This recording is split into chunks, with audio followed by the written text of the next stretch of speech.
who has served with distinction in both the executive and the legislative branches of government. After attending Hanover College and Indiana Law School, and practicing law and being a radio and TV talk show host, he served in Congress for a decade and then became the 50th governor of Indiana in 2012 before being elected Vice President of the United States. The Federalist Society is especially pleased to be hosting this event because as an organization we are founded on the principles that the state exists to preserve freedom, that the separation of powers is central to our Constitution, and that it's emphatically the province and duty of the judiciary to say what the law is, not what it should be. And throughout his career, and especially as a public servant in Congress and as governor, the Vice President has consistently showed a deep commitment to and a high regard for such constitutional principles. I admit it would always be an honor to host the Vice President of the United States, but that honor is magnified when the Vice President has such a record of promoting constitutional principles. We very much appreciated having him talk to our national convention a couple of years ago, and we are even more grateful for his address here today. It is my honor to introduce the 48th Vice President of the United States, Michael Pence.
Thank you all, and thank you, Gene. Thank you for your great leadership of the Federalists. Give Gene a round of applause, for heaven's sake, leading the Federalist Society with such distinction.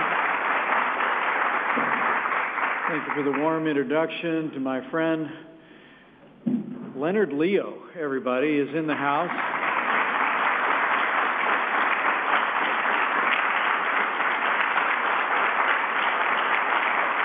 Ambassador Gray, members of the Federalist Society, honored guests, it's a privilege to be with you.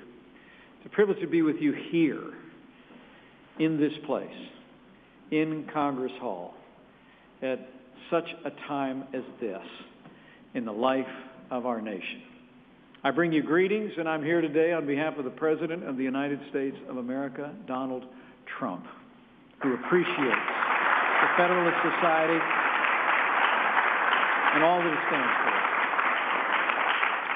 Truly humbling to be in this position and to be in this place today. Thank you, all of you, members of the Federalist Society, for your support and your hard work over the past year. It was quite a campaign, but it's already been quite an administration. Am I right?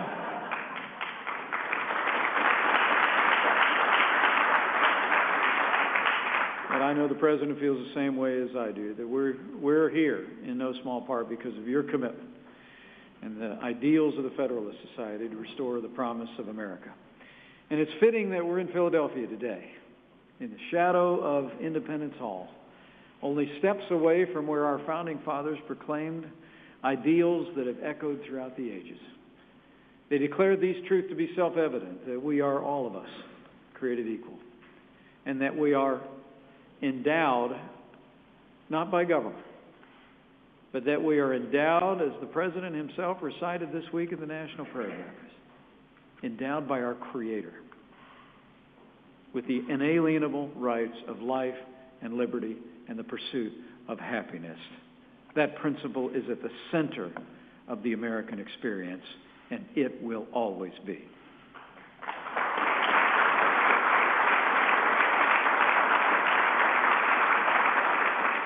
The men who wrote these words will ever be honored in the American pantheon: Thomas Jefferson, John Adams, James Madison, and so many more.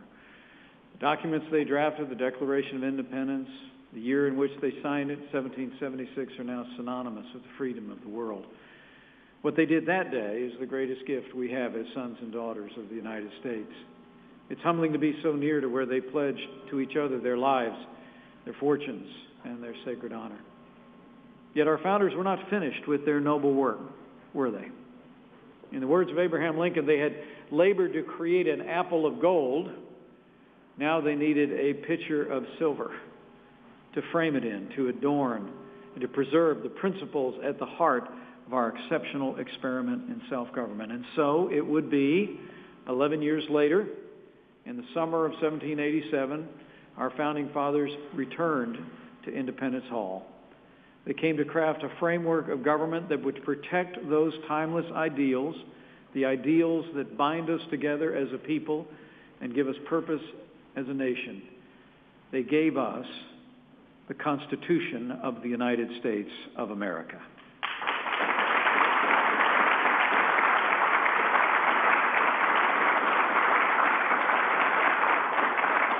It was, it is, and I believe it will forever be the greatest charter of liberty our world has ever seen. It's fostered our nation's unparalleled success, and it is to this day the greatest bulwark against tyranny in history. This is the Constitution that President Trump and I have both sworn to uphold. On January 20th, just over 2 weeks ago, we stood before the American people and before God, and we made solemn vows. In my oath of office, I simply promised to support and defend the Constitution, as did the President, and I promise you, we will keep that oath.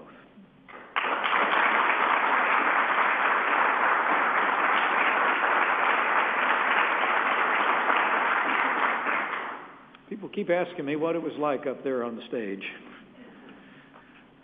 I tell people it was just very humbling. It was humbling for me to be there. You see, my grandfather came to this country from a little town in Ireland called Tubacurry when he was about our son's age. He got on a boat, he crossed the Atlantic, and he went through Ellis Island and took a train to Chicago, Illinois, where he drove a bus for 40 years. He was the proudest man I ever knew.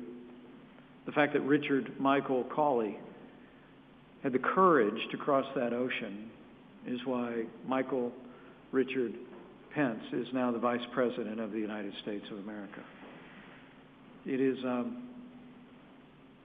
I expect, startling to him, knowing me as well as he did, in more ways than one.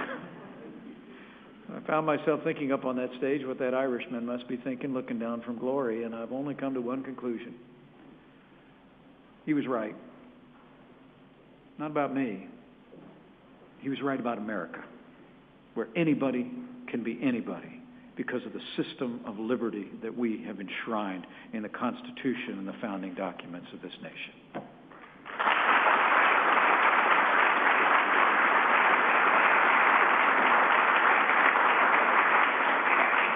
But that moment was made all the more special to me because of the man who administered my oath of office, Justice Clarence Thomas.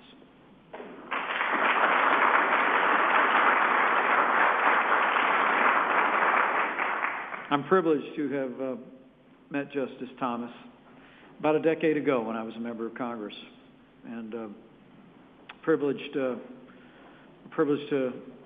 have a chance to get acquainted with a man of his conviction and his courage on the Supreme Court of the United States. I know everyone in this room holds Justice Thomas in the same high regard. Not only that, we want to aid him in his lonely fight.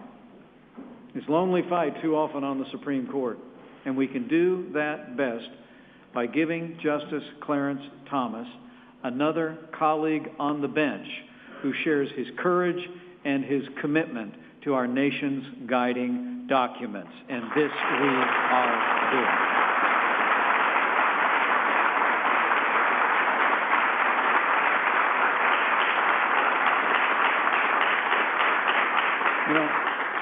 You know, the American people elected President Trump, I believe, in significant part because of his vow to do just that, to nominate someone to the Supreme Court in the mold of not only Justice Thomas, but also of the late and great Justice Antonin Scalia.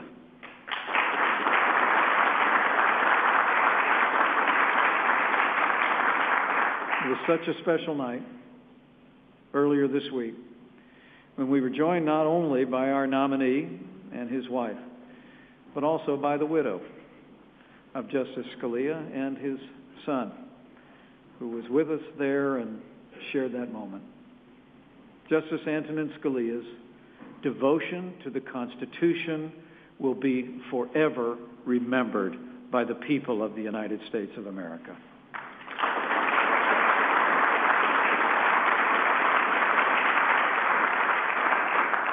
But this was President Trump's promise.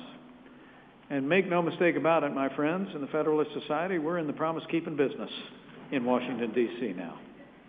Before I say any more, it behooves us to remember Justice Scalia's legacy and to honor his memory. We all knew the late Justice, some of you personally, others through his titanic impact on our nation's laws. The Federalist Society actually owes him a great deal. Justice Scalia was one of its first faculty mentors in the early 1980s, I'm told, at the University of Chicago. Our country owes a great deal to him, too. His incomparable opinions, even more his incisive dissents, will stand the test of time, influencing future generations of lawyers through his wit and wisdom. As his successor said the other night, America misses Justice Scalia greatly. And I know we'll always cherish him in our hearts. Would you mind getting to your feet and just showing how much we appreciate the life and work and memory of the late Justice Antonin Scalia.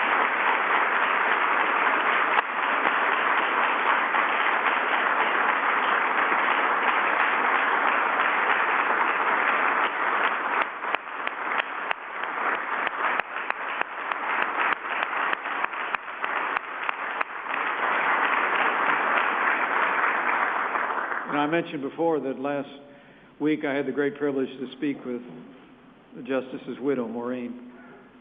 And the President had asked me to invite her to join us at the White House, as I said, for the Supreme Court announcement the next day.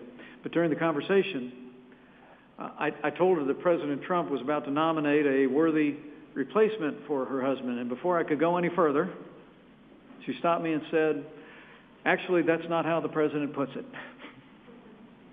She said, "The President actually told me that no one can replace my husband. They can only succeed him." Isn't that wonderful? And it's true. And we all know why. And that's why President Trump devoted so much energy to picking the best possible nominee. Last year, President Trump took the unprecedented step of releasing a list of the 21 men and women he was considering for the Supreme Court. There was full transparency literally every step of the way. Unprecedented transparency in this process. Each individual the President named shared several key qualifications: sterling academic credentials, a brilliant legal mind, and an unwavering commitment to the Constitution of the United States. 4 days ago, as you all know, President Trump nominated someone who fits this description to a T: Judge Neil M. Gorsuch.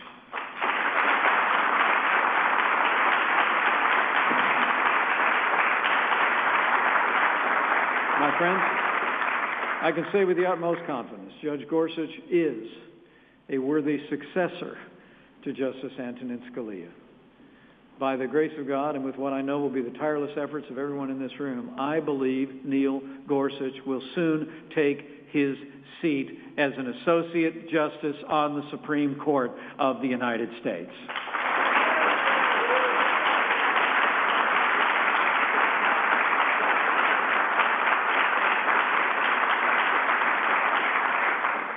When you get right down to it, Judge Gorsuch, plain and simple, is one of the most mainstream, respected, and exceptionally qualified Supreme Court nominees in American history. But don't take my word for it.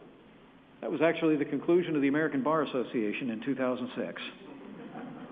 After President George W. Bush nominated him to the 10th Circuit Court of Appeals, the ABA gave him a unanimous rating of well qualified, which is the highest possible recommendation.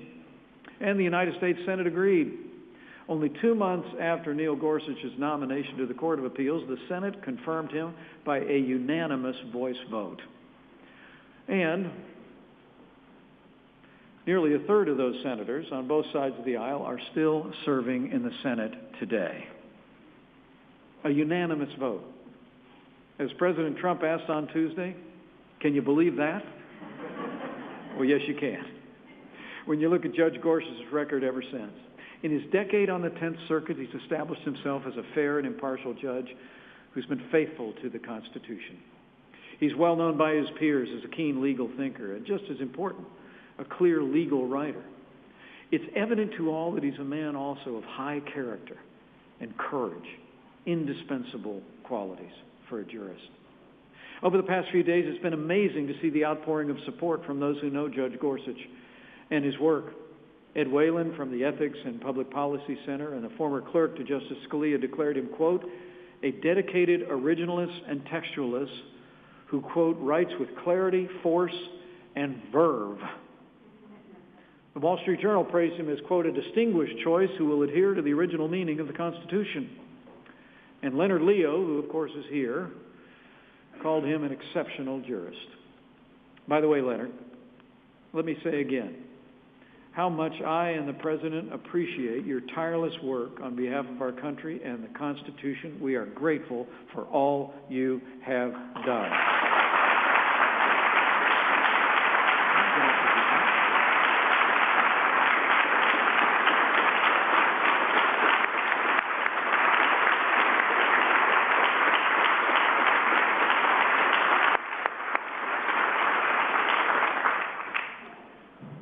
Now, I should also note that Judge Gorsuch is so well liked that even those who disagree with him sing his praises. Norm Eisen, President Obama's former ethics czar, simply said Judge Gorsuch is, quote, a great guy. And Neil Katyal, the acting Solicitor General under President Obama, endorsed Judge Gorsuch in the strongest possible terms. He called him, quote, an extraordinary judge, close quote, who will, quote, help restore confidence in the rule of law. That's what this is really all about, isn't it? Our constitutional order requires the rule of law without exception. We are, after all, a nation of laws. Judge Gorsuch firmly understands this. He said on many occasions that judges must apply the law as written without regard to their own politics or personal feelings. He put it well on Tuesday, and movingly, saying, quote, in our legal order, it's for Congress and not the courts to write new laws. He added, it is the role of judges to apply, not alter, the work of the people's representatives. And my favorite line, sitting as I was on the front row, was this one. He said, quote, a judge who likes every outcome he reaches is very likely a bad judge, stretching for results he prefers rather than those the law demands. I don't know about you, but that's my kind of Supreme Court justice.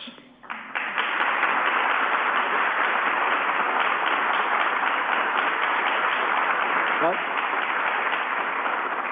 not just his words. Judge Gorsuch's record on the bench clearly demonstrates his fidelity to the wisdom of the founders rather than the whims of our own day and age.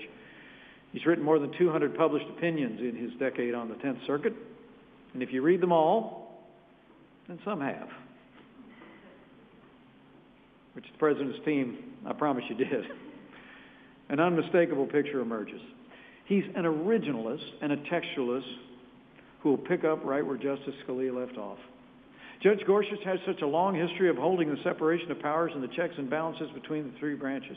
He also defends the Constitution's unique system of federalism, and he restricts the national government to the specific and enumerated powers enshrined in the Constitution while leaving to the states much more sizable control over their lives and destinies. These carefully calibrated mechanisms, so wisely designed by our founding fathers, are a strong foundation for the protection of the American people's fundamental liberties. By defending them, Judge Gorsuch has shown himself to be a true friend of our freedoms. It should be abundantly clear that Judge Neil Gorsuch is indeed a worthy successor to Justice Antonin Scalia. He's cut from the same cloth. Our Constitution and our country will be stronger with him on the Supreme Court. But we're not there yet, which is why I'm here. First, of course, we must abide by the Constitution and secure the advice and consent of the Senate. The morning after his nomination, I had the privilege of escorting Judge Gorsuch to Capitol Hill for the first time. I'm pleased to report in just a few short days, he's already met with 12 senators in both political parties. And he's making himself available to meet with all 100 members of the Senate if they're willing to meet with him. Of course, several announced their opposition within minutes of his nomination. And now they're even threatening to use the filibuster procedure in the Senate to stop him. Make no mistake about it, this would be an unwise and an unprecedented act. Never before in the history of our country has an associate justice nominee to the Supreme Court faced a successful filibuster. And Judge Neil M. Gorsuch should not be the first.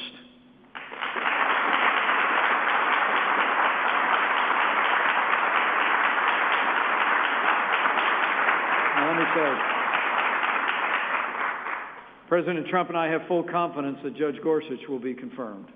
But rest assured, we will work with the Senate leadership to ensure that Judge Gorsuch gets an up or down vote on the Senate floor one way or the other.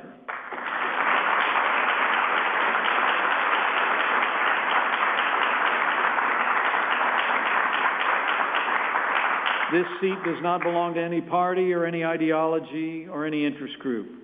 This seat on the Supreme Court belongs to the American people, and the American people deserve a vote on the floor of the United States Senate.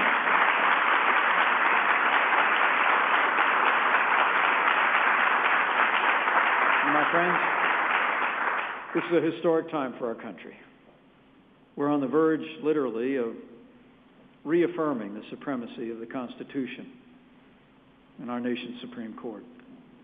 We're giving a new voice to the age-old vision of our founding fathers. We're rededicating ourselves to and our country to the timeless principles that they proclaimed only a few steps away from right where we're standing today.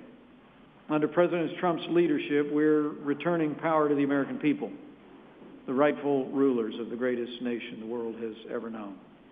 We have much work to do, but I'm confident, with the grace of God, we will accomplish the task before us.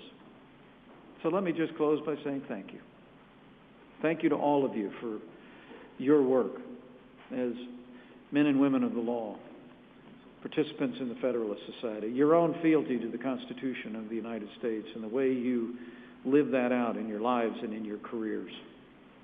I must tell you that it's inspiring to be with you today.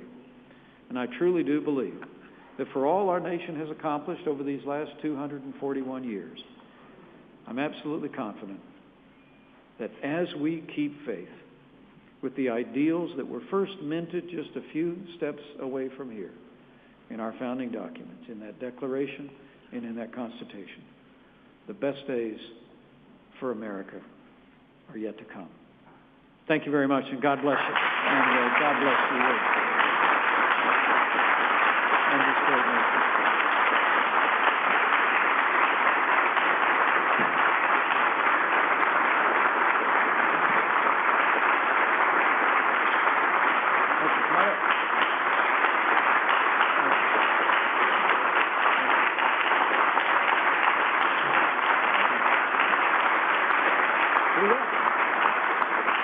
Thank you so much, Mr. Vice President. As a small token of our appreciation, I want to give you a Federal side tie and a couple of other cuffling type things in this, which fall well within whatever limits Okay, good. he provides. But we are really honored to have you, and thank you so much. Thank you very much. Good for talk shows. I will be appearing on on television very soon. See if you notice it. So thank you very much. Thank you. God bless you, Gene. And give a round of applause.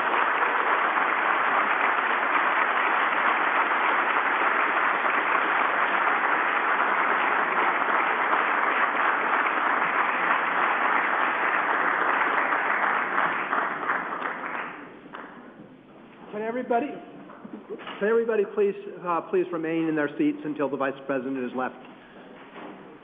Thank you so much. There will be a reception right afterwards at the Visitor Center, and I believe we have people who will be at the door who will be directing you to that.